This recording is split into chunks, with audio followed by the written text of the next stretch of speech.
Hello and welcome back to World Traveler Cooking. Today we are going to make Hushpuppies. These are a dish from the southern US. And I'm going to make sort of a Louisiana version of this, so we'll use some Cajun seasonings, which I'll go over here. Yeah, this recipe should be pretty quick, pretty simple. Hope you'll enjoy it.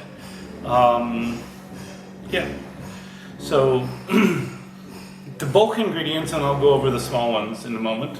So we have about half a cup of flour to 1 cup of cornmeal.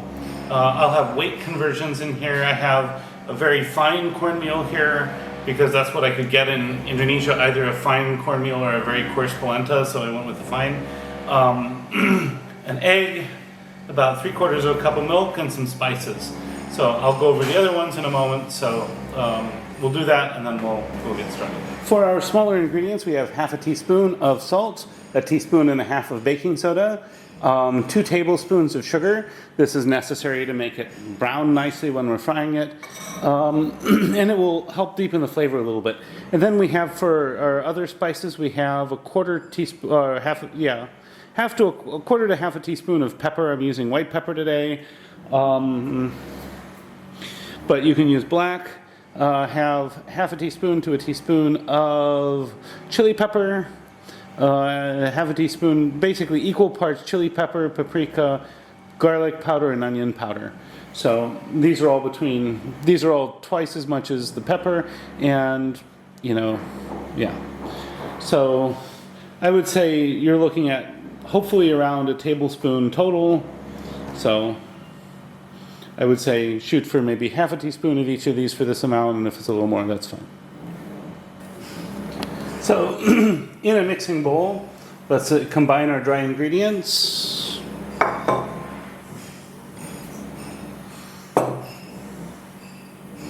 And then I'll whisk these around a little bit. So whisk these so that they're nicely incorporated first.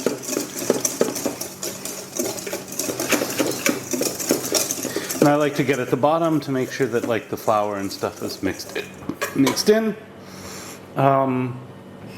Then you can beat the egg yourself a little bit ahead of time, or you can mix it in. I'm gonna mix it in just a little. I'm gonna lightly beat it in my bowl a little bit before I add it in here. I'm going to add my wet ingredients, and then we'll mix this into a dough. And I'm probably not going to use a whisk for this, I'll probably use a fork. So because this is going to end up being kind of more like a dough, we probably don't want to use a whisk.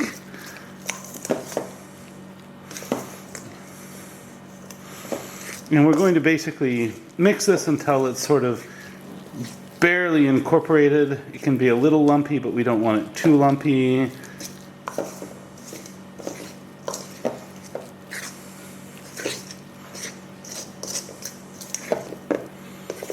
And I want to get basically all this dry, basically until there's no more dry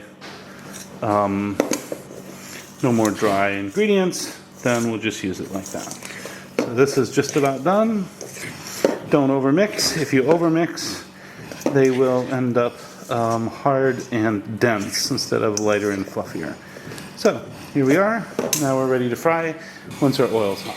Once the test dough ball is frying well, which it looks to be starting to do that here, then we'll start to add our actual balls. Okay, this is the test bit is. So now I'm going to take basically around a tablespoon of dough on my spoon, and these are just going to get added into here one at a time.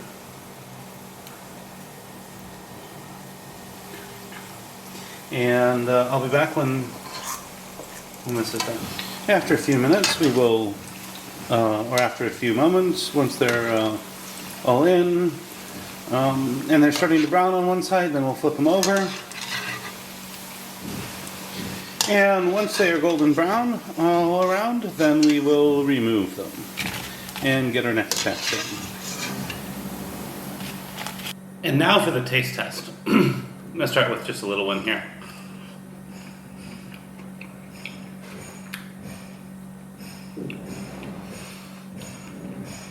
So, the fine ground cornmeal worked okay.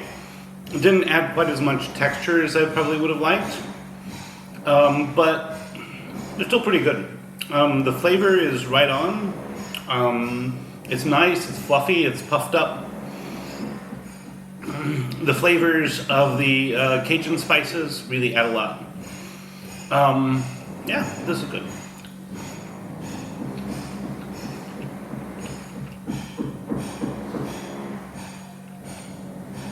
Now, normally people would, for example, have a Cajun or Creole remoulade to dip this in. That's different from a French remoulade, which I've covered before. I will do a Cajun or a Creole remoulade at some point, but not today. But yeah, these are very nice. And I fried these in beef tallow, so you can do them in animal fat. You don't have to use a vegetable fat. Again, apologize for the sound in the background. This is, the construction next door is definitely a pain. At any rate, if you like this content, you'd like to see more of it, please like, share, and subscribe. If there's anything you have to say about this sort of video, please let me know in the comments. Otherwise, bon appetit, see you next week, recipes in the description.